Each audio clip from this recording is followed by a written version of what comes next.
기도하고 말씀을 전하도록 하겠습니다. 하나님 아버지 감사합니다.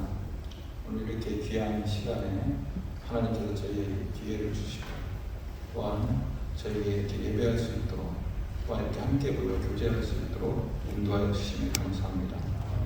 하나님의 은혜로 말미암아 저희가 큰 복을 받았고 이미 하나님의 은혜로 말미암아 저희가 이 땅에서 자유와 화평과 또 평화를 누리고 있음을 감사합니다. 우리가 무엇을 더 가지려고 하지 말고 현재 있는 것에 더욱 감사하며 하나님 앞에 나아가는 저희들 되게 수 있도록 주님 도와주시고 모임할 때마다 저희의 모든 것이 드러나는 것이 아니라 하나님만이 온전히 드러나는 귀한 시간 될 수 있도록 주님 도와주시옵소서. 또한 오늘 이 시간에 전하는 전하 듣는 우리 모두가 다 하나님 앞에 무릎 꿇고 하나님의 말씀을 듣는 자의 마음으로 하나님의 말씀을 듣게 하여 주시고 우리 속에 각자 역사하시는 성령님께서 각자의 형편에 맞게 모두에게 은혜를 더하여 주시옵소서. 감사하며 예수님의 이름으로 기도합니다.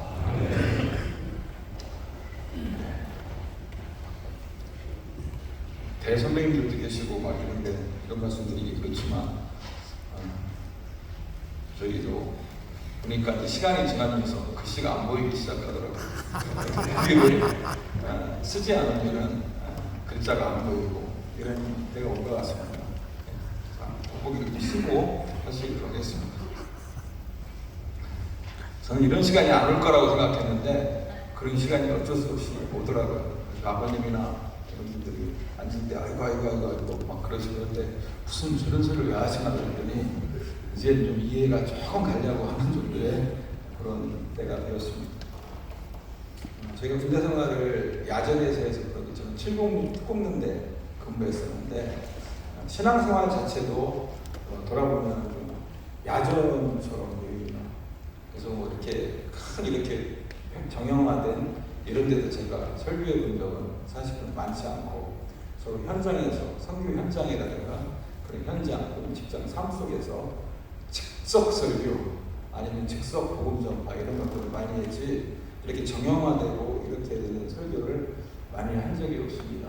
개인적으로는 25년 정도 전에 사업을 시작했고 사업을 하면서 의사 선생님들하고 같이 해서 저희 회사에 마침 들어와 있는 분들이 의사 선생님들도 주주로 계시고 또한 세브란스 병원 같은 데도 저희 회사 주주로 참여되고 막 이래서 함께 해외 의료 선교하는 그 법인을 만들어서 저희가 동남아 지역에 집중적으로 의료 선교하고 있고 올해 또한 8월 4일부터 9일까지 필리핀 교보지에 저희가 또 약을 싸들고 의사들 몇 분하고 약사, 간호사들과 함께 가게 되는데 이런 어떤 사역을 개인적으로 하고 있고 교회는 제가 특별히 개인 가정교회를 하고 있어서 집에서 예배드리고 이렇게 하고 있기 때문에 큰 자리에서 예배드리고 설교할 수 있는 시간들이 그렇게 많지는 않습니다. 그렇지 않아도 막 떨리는데 우리 윤중인 우리 회장님이 막 순서를 틀리고 그래가지고 더 떨리게 만들어가지고 그렇습니다. 저 같은 경우는 모태신앙이고요. 처음에 이렇게 하면서 아까 야전이라고 말씀드렸던 것처럼 그러다 보니까 저의 삶도 저의 신앙도 삶 속에서 처절한 투쟁을 하면서 하나님의 말씀을 듣고 깨닫게 되는 그런 일들을 많이 하게 되었습니다.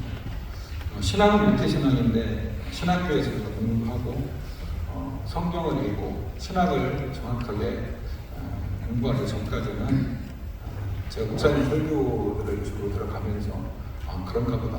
목사님 설교하시는 것들이 저런가 보다. 성경의 내용을 실제 제가 읽어보지도 않은 채 그런 생각을 많이 했었습니다. 그러다가 사업을 시작하게 되었습니다.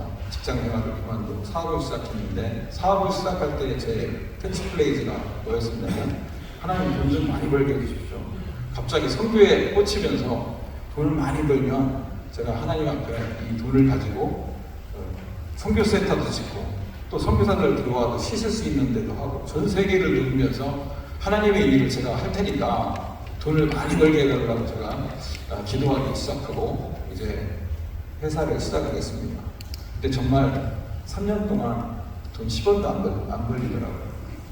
그래서 저희 집사람이, 저희 아내가 피아노 레슨하고 이렇게 해서 그거 갖고 먹고 살았습니다.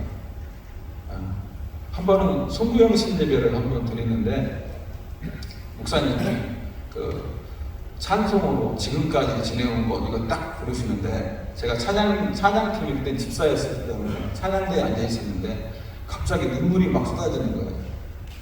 그러면서 지금까지 지내온 거 주의 크신 은혜라 이게 딱 하는데 눈물이 펄펄 나오면서 예배 내내 울면서 예배를 드렸습니다.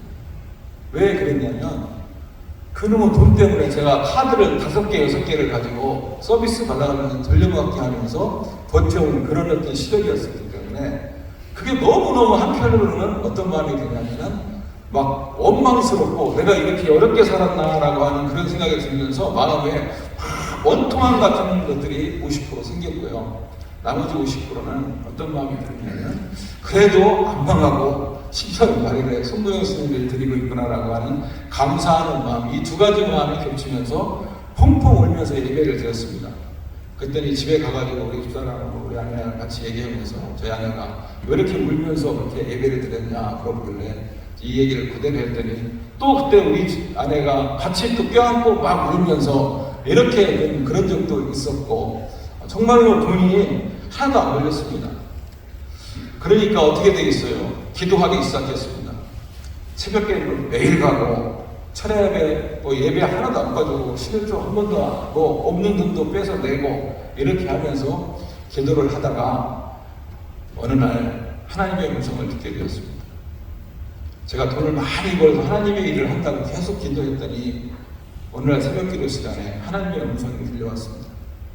저에게 이렇게 말로 하는 것처럼 소리가 똑같이 들리는데 가슴으로 소리가 딱 들리더라고요. 돈을 많이 벌게 해달라고 기도하니까 하나님께서 저에게 첫 음성이 들려오는데 질문이었습니다. 그 첫 질문이 뭐였냐면 만물을 지은 자가 누구냐라는 질문이었습니다. 그 제가 눈을 딱 뜨고 뒤에 누가 돌아보나 하고 봤더니 아무도 없고 저만 혼자 울면서 기도하고 있더라고요. 그래서 제가 하나님께서 말씀하시는구나라는 생각을 하고 하나님께서 지으셨습니다라고 제가 이렇게 입으로 대답을 했습니다. 그때 두 번째 음성이 들려왔습니다. 그럼 세상이 누구 거냐? 그러시더라고요.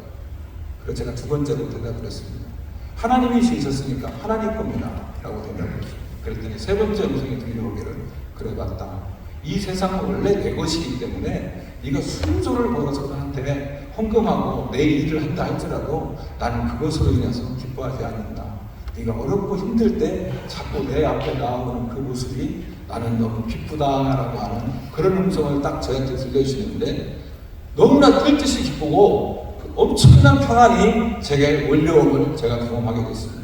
그것이 제가 뭐냐면 진정으로 모태신앙부터 시작을 했지만 진정으로 제가 거듭남이라는 것이 무엇인지 하나님이 나에게 무엇을 원하시는지에 대한 것을 체험하게 되는 계기가 되었고 제 인생이 조금씩 바뀌고 이제는 죄적인 마음에서 하나님 중심적으로 갈 수 있는 하나의 큰 사건을 기록했습니다. 그러다가 신학교에 가가지고 이제 신학을 하면서 하나님의 말씀을 제대로 읽기 시작하고 듣고 매년 1년에 성경을 전 10번 이상씩 읽습니다. 아무리 시간이 없어도 성경을 읽습니다. 왜 그러냐면 목사로서 설교를 하고 가서 내가 누구한테 예수의 말씀, 예수를 전해야 되는데 텍스트를 모르는데 어떻게 설교를 할 수 있겠습니까? 그래서 저는 성경에 주로 많이 집중하는 편입니다. 우리는 살면서 하나님에 대하여 하나님의 말씀에 대하여 또 그 말씀에 담긴 하나님의 뜻을 이해하려고 합니다. 실제적으로 찬송에도 주님 뜻대로 살기로 했네, 주님 뜻대로 살기로 했네 라고 하는 그런 찬송을 쉽게는 부를 수 있을지 모르겠지만 정말로 우리가 주님 뜻대로 살려면 그분의 뜻이 무엇인지 알려고 얼마나 노력하는지에 대해서 스스로 저는 매일 저에 대해서 자문을 합니다. 제가 여러분들에게 한번 질문을 해보겠습니다. 어디 가면 꼭 하는 질문들인데 십계명을 지키기가 쉽습니까? 어렵습니까? 100% 제가 지금까지 어디 들어갔을 때 다 어렵다고 하였습니다. 십계명 지키는 게 너무 어렵대요. 뭐가 어렵습니까? 십계명 지키는 것은 누워서 떡 먹기보다 더 쉽습니다. 하나님이 우리에게 그렇게 어려운 것을 지키라고 하실까요? 아닙니다. 자, 한두 가지만 말씀드려보겠습니다. 나 외에 다른 신을 섬기지 말라가 제 1계명입니다. 그러면 나 외에 다른 신을 섬기지 말라 하고 나 외에 100개의 신을 섬겨라. 뭐가 더 쉽습니까? 하나님만 섬기는 게 훨씬 쉬워요. 도둑질하지 말라고 하시고요. 1년에 100개씩 훔쳐라고 하시면 쉽습니까? 여러분들 하나님이 그렇게 십계명을 통해서 도둑질하지 말라고 하지 아니하시고 100개씩 훔쳐라 그러면요 여기 있는 거 아무것도 내놓지 못합니다. 누가 훔쳐갈지 몰라요. 살인하지 말라고 하시고요. 살인한 1년에 10명씩 죽여라고 하십니까? 거기 못 앉아 있습니다. 그러면 누가 뒤통수를 날 망치로 때릴지 어떻게 합니까? 못 삽니다. 그렇게 살아서는요. 나를 비워서 아무 형상도 만들지 말라 했습니다. 성경 10계명에서. 그러면은 이게 쉬워요? 아예 안 만드는 게 쉬워요? 아니면 하나님께서 야 가로 10m, 세로 10m로 하고 순근으로 하고 가운데는 다이아몬드 한 10캐럿짜리 받고 이렇게 해서 내 형상을 만들어라가 쉬워요? 아니면은 아무것도 만들지 말라가 쉬워요? 아무것도 안 만드는 게 쉬운 겁니다. 그렇잖아요. 내 이름을 망령되이 부르지 말래요. 자 그러면 이게 쉬워요? 아니면 내 이름을 망령되이 부르지 말라. 쉽습니다. 시키는 거. 왜? 그냥 내가 잘 모르겠어. 이게 하나님의 이름을 망령되이 부르는 건지 아니면 내가 잘 모르겠어. 그럼 아예 생각도 하지 말고 부르지도 마. 그럼 시켰네요? 이거보다 쉬운 게 어디 있습니까? 그런데 왜 어렵다고 자꾸 생각을 하냐면 우리가 하나님은 하나님적 마음으로 우리에게 말씀을 주셨는데 우리는 자꾸 세상적인 죄적인 마음으로 하나님을 이해하려고 하고 성경을 이해하려고 하다 보니까 이해가 안 가는 거예요. 그리고 자꾸 어렵다고 생각하는 거예요. 저는 설교할 때 꼭 이런 얘기를 합니다. 무조건 믿는 것을 맹식이라고 하고 실제로는 합리적이기도 하고 사실은 없는데도 있다고 생각하면서 믿는 것을 비신이라고 하고 실제는 A인데 B로 잘못 알고 믿는 것을 병신이라고 합니다. 신학교 가서 제가 성경을 배우고 하나님을 진정으로 만나기 전까지는 저는 병신처럼 예수를 믿었습니다. 하나님은 그런 분이라고 생각했습니다. 저는 가정교회 목사이기 때문에 많은 사람들 앞에서 설교할 기회는 없지만 항상 설교자로서 제가 임하는 자세는 저는 전하는 자가 아니라 저도 똑같이 하나님의 말씀을 듣는 자로서 항상 섭니다. 그래서 항상 제가 그런 마음으로 쓰다 보니까 설교할 때 항상 제가 제일 은혜를 받는 것 같습니다. 몇 명 안 되는 가정교회를 하지만 설교를 통해서 제가 은혜를 받지 않는 설교는 저는 안 하려고 합니다. 왜냐하면 나도 이해하지 못하고 내가 이 은혜 받지 못하는 그런 설교를 왜 하냐 그런 마음을 가지고 합니다. 우리가 올바른 신앙생활을 하기 위해서는 그리스도의 십자가 사역에 대한 근본적인 이해부터 저는 달라져야 한다라고 생각을 합니다. 예수님은 자신의 십자가 사역에 대해 고난이라고 그래서 어렵고 힘들고 외롭다라고 생각을 하셨을까요? 아닙니다. 왜냐하면 예수님이 사역을 하시는 동안 발생한 모든 일은 다 성경에 예정된 일이었습니다. 그래서 어느 것은 꼭 해야 하고 어느 것은 피해갈 수 있는 것이 아니었습니다. 그런데 예수님의 사역을 오해한 제자들은 예수님이 행하려는 사역을 못하게 막아서기도 했습니다. 왜냐하면 그것이 예수님을 돕는 것이라고 내가 예수님을 위해서 무엇을 하는 것이라고 또 예수님을 지키는 것이라고 그들이 오해했기 때문에 그렇습니다. 그러나 도리어 예수님은 예언된 모든 사역을 하나하나씩 성경을 보시면 챙겨가시며 하나하나씩 모두 행하셨습니다. 그래서 예수님의 고난을 포함한 예수님의 모든 사역은 일련의 과정이고 단계였습니다. 예수님께서 무기력해서 당하는 것도 아니었었고 피할 수 없어서 당하는 것도 아니었고 예수님이 친히 직접 스스로 행하신 사역이 예수 그리스도의 십자가 사역이고 부활의 사역이었습니다. 예를 들면 예수님은 누가 자기를 파는지도 알았습니다. 그래서 내 그릇에 함께 손나는 자가 나를 팔자다라고 얘기를 하셨고 가룟 유다를 보면서 직접 뭐라고 나가서 이 일을 해라라고 할 정도로 예수님은 다 알고 계셨습니다. 아니 그러면은 막으면 되잖아요. 못하게 다 알고 계셨잖아요. 그러면 못하게 막을 수도 있었지 않습니까? 얘를 잡아서 죽여라든가 아니면 얘를 묶어라라 하면 되지 굳이 가서 네 일을 해라 이렇게 할 이유가 없었지 않습니까? 근데 예수님은 아시면서도 그게 예수님께서 예언대로 하신 사역이었기 때문에 그 일을 직접 스스로 행하는 것입니다. 예수님은 아시지만 예언을 이루시는 것이고 예언을 성취하는 겁니다. 그러니 예수님의 십자가 사역을 우리가 안타까워할 일이 아니라 고난에 한번 동참해 보겠다고 나설 일이 아닙니다. 우리는 감격하고 그 은혜에 감사하면 되는 것입니다. 만약 인간이 예수님의 사역 중에 어느 하나라도 일부분이라도 아주 잠깐만이라도 동참할 수 있는 것처럼, 내가 만약 함께 할 수 있는 것처럼, 내가 예수님의 사역을 도와줄 수 있는 것처럼 생각하거나 말하거나 행동하는 것은 예수님의 사역 전체를 부정하는 것과 같습니다. 왜냐하면 어떤 인간이 그 일을 조금이라도 할 수 있었으면 예수님께서 이 땅에 오시지 않아도 됐습니다. 기독교가 전하는 소식은 His cross, my crown입니다. 그가 고난을 당하시고 나는 영광을 받는 거예요. 그렇기 때문에 이것을 기쁜 소식, 즉 복음이라고 하고, 그렇기 때문에 이 복음을 듣는 사람은 복음과 관련되어 아무 힘든 일이 없어야 됩니다. 예수 믿는 것은 내가 더 좋은 것이 있는데 하나님을 위하여 내가 더 이 세상에 살면서 더 좋은 삶을 내가 포기하고 하나님을 위하여 그 고난에 동참하는 그런 삶이 아니라, 이 세상에 내가 지금 하고 있는 것이 너무너무 나쁜 것이고 영원히 이것은 지옥으로 갈 수밖에 없는 그런 완전히 나쁜 것인데, 더 좋은 것이 예수를 선택하는 것이지 결코 내가 예수를 위해서 희생하는 것이 아니라는 사실을 우리가 아셔야 됩니다. 믿음은 그런 겁니다. 신앙생활은 더 좋은 것을 선택하는 거예요. 절대로 내가 무엇을 희생해서 하나님을 위해 뭔가를 하는 것이 아니라는 사실입니다. 그리고 기독교에서 인간이 하나님의 그런 사역에 동참한다는 것은 뭐냐? 딱 하나, 바로 하나님이, 예수님께서 이루신 결과 하나님이 완성하신 구원에 참여하는 것, 그것이 바로 우리가 하나님의 사역에 동참하는 것입니다. 지금 이 시간도 우리가 하나님께 무엇을 희생하고 드리고 하는 그런 예배는 그런 시간이 아니라 이미 하나님으로부터 받은 은혜를 가지고 하나님의 은혜를 그래서 누리는 시간으로 이 시간에 우리가 앉아있다라는 사실을 아셔야 되는 것입니다. 예수님의 사역에서 가장 중요한 사건이 뭐냐? 강림과 부활입니다. 예수님께서 육신을 입고 강림하시는 내용이 누가복음에 의하면 천사들이 목자들에게 소식을 전해주고 천군과 천사들이 찬양을 하고, 목자들이 아기 예수를 찾아가 자기들이 들고 또 본 모든 것을 인해 하나님께 영광을 돌리고 찬송하며 돌아갔다라고 기록하고 있습니다. 마태복음에 의하면 동방에서 박사들이 찾아왔고 아기 예수가 있는 그 집에 들어가 아기와 그의 어머니 마리아가 함께 있는 것을 보고 엎드려 아기께 경배하고 보배함으로 황금과 유각과 오략을 예물로 드립니다.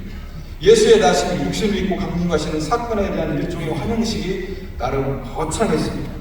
마곡간이나 부유라는 이미지 때문에 매우 초라하고 열악하게 보일 수 있습니다만, 등장인물들을 살펴보면 지구상에서 이보다도 더 나은 환영식은 존재할 수 없고 등장인물도 대단했습니다. 우리는 자꾸 마곡간이라고 하는 생각 때문에 예수님은 천한 곳에 왔다라는 그런 생각에 사로잡혀 있는데, 실제로 그 당시에 어마어마한 환영식을 받았습니다. 이 세상에 여러분들 저를 보면 누구나 났을 때 천군 천사가 나서 찬양하고 이런 거 들어본 적 있습니까? 어마어마한 환영식이 있었습니다. 아직 사역을 시작하지도 않았고 강림 기념으로 모두가 놀랄 만한 엄청난 선물을 예수께서 쏟아놓으신 것도 아닌데도 그런 어마어마한 환영식이 있었습니다. 성경에 그리스도에 대한 예언이 있는데, 강림에 대한 예언은 다윗의 자손에서 나신다, 베들레헴에서 나신다는 것 정도인 반면에 그리스도의 사역에 대한 예언은 무지무지하게 많고요. 복음서에서 일일이 예수께서 어떤 일을 행하신 다음에는 이는 선지자로 하신 말씀을 이루려 하십니다, 이는 선지자로 하신 말씀을 이루려 하십니다 라고 확인까지 해주었습니다. 모든 사역이 그래서 예언대로 순적히 진행되었고 마지막 사역, 최후 사역을 위해 예루살렘에 예수님께서는 입성하셨습니다. 그래서 제자들은 제자들대로 예수님께서 하신 예언대로 행했습니다. 3일 만에 너희가 나를 부인할 것이다, 그 말씀대로 제자들은 그렇게 행했고요. 또 군병들은 군병들대로 예수님의 옷을 12조각으로 찢을 거다, 이렇게 그런 얘기할 때 그대로 다 행했습니다. 또 제사장들은 제사장대로 예언대로 행하였고 백성들은 백성대로 예언대로 행했고, 마침내 예수님은 십자가에 달리셨고 죽으셨고 무덤에 옮겨지셨습니다. 그리고 예언대로 3일 만에 살아나셨습니다. 예수님의 부활은 4번의 복음서에 모두 다 기록되어 있지만 강림에 비하면 그런데 특이한 것이 너무 초라하더라라는 것입니다. 그리고 너무 조용하더라라는 것입니다. 물론 주의 천사도 나타나고 여인들도 달려왔고 개들도 달려왔다고 하고 성전의 휘장이 위에서부터 아래로 쫙 찢어졌다는 얘기도 있습니다. 그런데 정작 중요한 주인공이 없었습니다. 성경에 보면 주의 천사가 나타나 무덤에 돌을 옮겼다고 합니다. 그러면 그 순간에 예수님이 멋지게 빰빠밤 하면서 천사가 돌을 딱 옮겨놓으면 예수님이 그 무덤 속에서 걸어서 빰빠밤 하고 이렇게 딱 나와야 될 건데 그러지 않았습니다. 또 천군과 천사들의 합창 소리가 들리고 동방에서 왔던 목사들과 목자들도 다시 찾아왔어야 할 텐데 너무나 고요하고 너무나 정박했습니다. 세상의 방식, 즉 죄의 방식과는 너무나 달랐습니다. 이제 그럼 제가 예수님의 강림과 부활이 왜 이렇게 다른지, 또 예수 부활의 증거는 그럼 무엇인지, 왜 제자들이 그러면은 예수 부활의 증인인지, 그리고 우리가 이 세상을 보면 왜 우리가 역시 마찬가지로 예수 부활의 증인인지에 대해서 설명을 드리도록 하겠습니다. 첫 번째는 예수 강림은 대대적으로 환영하고 상대적으로 예수의 부활을 조용한 이유는 예수의 강림하심은 단지 강림이 아니라 이미 예수의 모든 사역이 완성된 것을 내포하고 있기 때문에 그렇습니다. 하나님이 무슨 얘기를 말씀하셨다라는 것은 말씀하셨으니까 나중에 한참 지난 뒤에야 되는 것인지 안 되는 것인지를 보고 나야 아는 것이 아니라 하나님이 말씀하셨으면 하나님의 때가 있을 뿐이지 그 말씀은 반드시 이루어집니다. 그래서 예수가 이 땅에 오셨다는 것은 그 뒤에 예수가 무슨 사역을 할 것인지, 어떻게 사역을 할 것인지, 그 사역을 잘 이뤄낼 것인지 못 이뤄낼 것인지 아무 관심이 없어요. 그래서 그냥 단지 어떤 상황이냐면은 부활의 사건은 전체적인 말씀 중에 하나의 사건일 뿐이기 때문에 굳이 부활의 사건을 그렇게 엄청나게 강림 때보다 그렇게 대단하게 하지 않더라도 아무 상관이 없었기 때문에 그렇습니다. 예수가 오시기는 했지만 과연 사역을 잘 하실까? 십자가 사역을 잘 마치실까? 과연 죽었다가 부활하실까? 그런 거는 궁금한 것이 아닙니다. 이미 하나님이 육신을 입고 오셨다는 것은 그것과 관련된 모든 예언이 단지 시작이 아니라 당연하게 성취될 것을 의미하고 있기 때문에 그렇습니다. 그분이 오셨으면 반드시 이루어내시고 아무도 그분을 막을 수 있는 존재도 권세도 없습니다. 다만 그분이 자신의 때에 맞게 단계에 맞게 이루어 가시는 것만 남은 것입니다. 재림도 마찬가지입니다.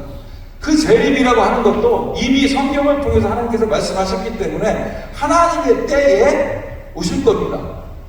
우리가 뭔가를 이 땅을 할 때 막 막아보자, 우리가 뭘 어떻게 해보자, 막 별짓을 다 한다 할지라도 하나님의 일은 하나님이 하십니다. 그걸 아셔야 됩니다. 그 하나님의 일을 우리가 해보겠다고 나서는 순간 어떻게 되느냐? 거의가 다 방해만 됩니다. 성경을 통해서 입증하고 있지 않습니까? 하나님의 일을 해보겠다라고 했던 모든 사람들이 다 하나님의 일에 방해가 되었지 도움이 된 적이 없단 말입니다. 하나님의 일은 하나님이 하십니다. 두 번째, 그럼 예수가 부활했다는 증거가 무엇일까요? 바로 죄를 이겼다는 것입니다. 예수가 강림할 때부터 예수님은 사람들, 즉 죄인들이 생각하는 방식과 다르게 강림하셨습니다. 예수가 사역을 할 때 죄인들이 생각하는 기준과 원리와 방식과 능력과는 다르게 행하셨다라는 그런 의미입니다. 이거를 거룩이라고 해요. 내가 거룩하니 너희도 거룩하라 라고 성경은 기록하고 있습니다. 자, 그럼 거룩이라는 뜻이 뭘까요? 거룩이라는 뜻은 하나님은 예를 들어서 흠도 없으시고 순결하시고 뭐하고 우리가 범하지 못하는 저 이상한 세계 그런 데에 계시다? 그게 거룩입니까? 성경에서 얘기하는 거룩은 그게 거룩이 아니라 다르다, 구별되다라고 하는 의미입니다. 뭐와 다르다? 뭐가 구별될까요? 죄와 다르고 죄와 구별되다라는 겁니다. 그래서 하나님이 말씀하신 내가 거룩하니 너희도 거룩하라라고 하는 말씀은 나는 죄와 다르고 나는 죄와 구별되니 너희도 죄와 구별되고 다르게 살아라 라는 말씀이 바로 거룩이라는 뜻입니다. 세상에서는 무슨 일을 하려면 또 앞에서 지도자가 되고 하려면 다른 사람보다 뭔가가 잘났다. 저도 프로필이 우리 주부에 나와 있지만 뭔가 사람을 쓰려고 그러면 세상 사람들은 어떠냐면은 사람이 그 일을 한다고 생각을 하기 때문에 사람에 비해서 누구보다 잘나고 똑똑하고 이런 사람을 세워야 그 일을 할 수 있다라고 하는 착각, 그게 바로 죄적인 사고방식입니다. 아니요. 하나님의 일은 하나님이 하시기 때문에 아무나 먹어도 상관이 없습니다. 그 일을 하나님이 하실 거기 때문에 아무나 해도 아무 상관이 없습니다. 세상에서 그렇기 때문에 세상에서는 죄적인 사고방식을 가지고 일을 하면 다른 사람보다 더 잘났다는 것부터 출발하지만 여러분, 성도는요 그렇게 출발하지 않습니다. 성도는 다른 사람에 비해서 내가 잘났다는 것으로 출발하는 것이 아니라 나는 죄인이다를 고백하면서부터 성도의 삶이 시작된다는 사실을 아셔야 됩니다. 세상에서는 내가 다른 사람에 비해서 이렇게 잘났어, 그렇기 때문에 내가 대통령도 해야 되고 국회의원도 해야 되고 이렇기 때문에 해야 된다는 것으로 시작하지만 성도의 삶은 나는 죄인입니다를 고백하면서 성도의 삶의 첫 단계가 시작되고, 사도 바울처럼 내가 사도 중에 사도요 라고 했다가 내가 성도 중에 지극히 작은 자요 했다가 마지막에 죽기 직전에는 자기가 하나님의 은혜를 깨닫고 깨달은 다음에는 뭐라고 하면 내가 죄인 중에 괴수다 라고 하는 겁니다. 근데 세상의 성도님들이 살면서 반대로 가죠. 처음에 조금 예수 믿고 했더니 내가 죄인 중에 괴수입니다라고 했다가 조금 잘난 것 같으면 내가 성도 중에서 내가 좀 괜찮은 것 같아요. 장로 되고 목사 되고 나면 뭐라고 합니까? 내가 아주 성도 중에 지극히 아주 이렇게 괜찮은 사람이야. 반대로 가더라는 겁니다. 그러면 안 되는 겁니다. 마찬가지로 예수 부활의 증거는 이미 그래서 예수가 죄를 이겼다는 것입니다. 예수님은 죄와 다르게 사람들이 자격이 있다고 자격이 없다고 거부하는 수많은 사람들을 예수님이 오셔서 도와주셨고 그들의 문제를 해결해 주셨습니다. 또 죄가 요구하는 어떤 자격이나 조건, 조치에 상응하는 예물 등 그 어떤 죄적 원리도 거부하셨고 오직 은혜가 필요한 자에게 은혜를 베풀어 주시는 하나님의 원리대로 행했습니다. 십자가 사역을 마치는 부활도 예수가 로마를 이겼다는 그런 승리가 아니라 유대교와 제사장을 물리쳤다는 승리가 아니라 바로 사망권세, 즉 죄를 물리쳤다는 그런 승리입니다. 그래서 예수님은 사람들이 생각하는 승리의 방식, 죄인들이 생각하는 승리의 방식, 그런 어떤 그런 패턴을 가지고 등장하지 않고 마국간에 오셨던 것입니다. 세 번째, 제자들이 예수 부활의 증인이 되었다는 것은 무슨 의미일까요? 지금으로 말하면 왜 우리가 예수의 증인일까요? 예수 믿어서 좋은 대학 나오고 돈 많이 벌고 권력 잡은 것입니까? 저는 이런 것들이 제가 정말로 어떻게 보면 안티라고 어떤 분들이 할 수도 있겠지만 저는 기독교가 예수 믿으면 돈 많이 벌고 좋은 대학 가고 뭐 성공한다 그런 것 때문에 기독교를 다 망쳤다고 생각합니다. 죄를 이기느냐 못 이기느냐에 관심을 가져야 되는데 온통 세상적인 것과 하고 세상과 경쟁을 하기 때문에 기독교가 힘이 없어져 버렸습니다.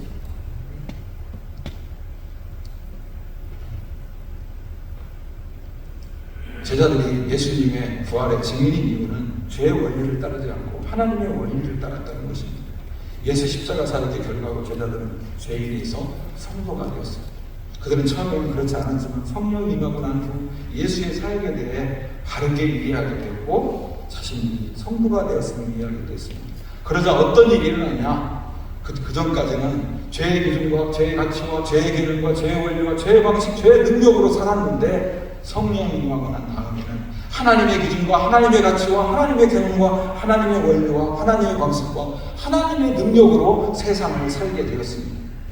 그 결과 제자들은 사람들과 경쟁하지 않았고요, 사람들을 이기려고 하지 않았습니다.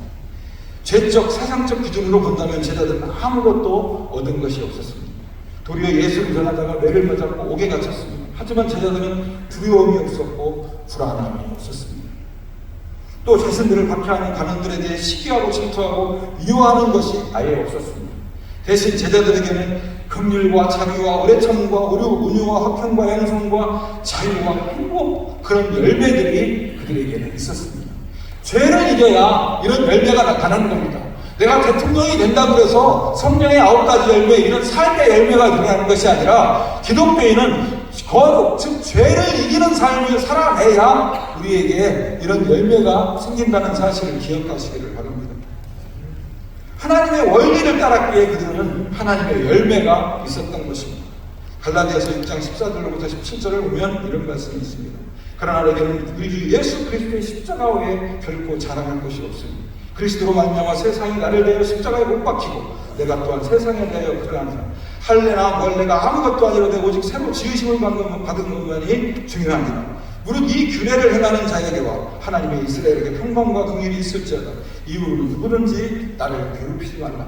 내가 내 몸에 예수의 흔적을 지니고 있노라 라고 말하고 있습니다. 즉 예수의 흔적은 뭡니까? 성령의 열매, 내 삶에 이런 열매를 가지고 있다는 거예요. 무엇으로? 십자가, 은혜로, 예수 그리스도의 십자가로 나의 노력과 나의 헌신과 나의 어떤 걸 통해서 한 것이 아니라 예수 그리스도의 십자가의 은혜로 내가 이런 삶의 흔적을 가지고 있으니까 이후로는 누구도 나에게 그런 말 하지 말라 라고 자기의 삶을 고백하고 있는 것입니다. 이것이 제자들이 예수 부활의 증인이라는 의미입니다. 우리도 마찬가지로 이 땅에서 권세, 부유함, 출세, 좋은 집, 좋은 학교 이런 것들이 예수님 증거, 내가 예수 믿었더니 이렇게 됐어. 예, 돈 많이 번 거는요, 예수 안 믿는 저희들보다, 예수 믿고 있는 저들보다 예수 안 믿는 이건희의 삼성이 훨씬 돈 많이 벌고요. 그런 거로 따지면은 예수 안 믿는 사람들이 예수 믿는 사람보다 훨씬 더 돈 많이 갖고 있습니다. 그런 게 아닙니다. 그런 것으로 해서 우리가 증인이 되는 것이 아니라는 것을 알아야 됩니다. 예수의 흔적 열매의 증인이 되는 것은 어떤 거는 열매로 우리의 삶을 통해요 증인이 되는 것입니다.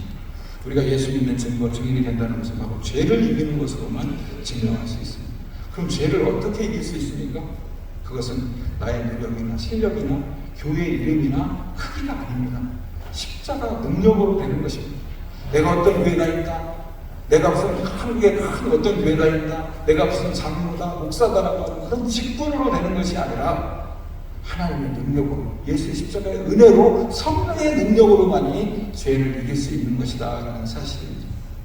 근데 우리는 자꾸 그런 것을 자랑하려고 하잖아요. 하나님을 자랑하려고 하는 것이 아니라 그런 것을 자랑하려고 하니까 그런 거 어떻게 되냐? 세상과 경쟁하게 되는 것입니다.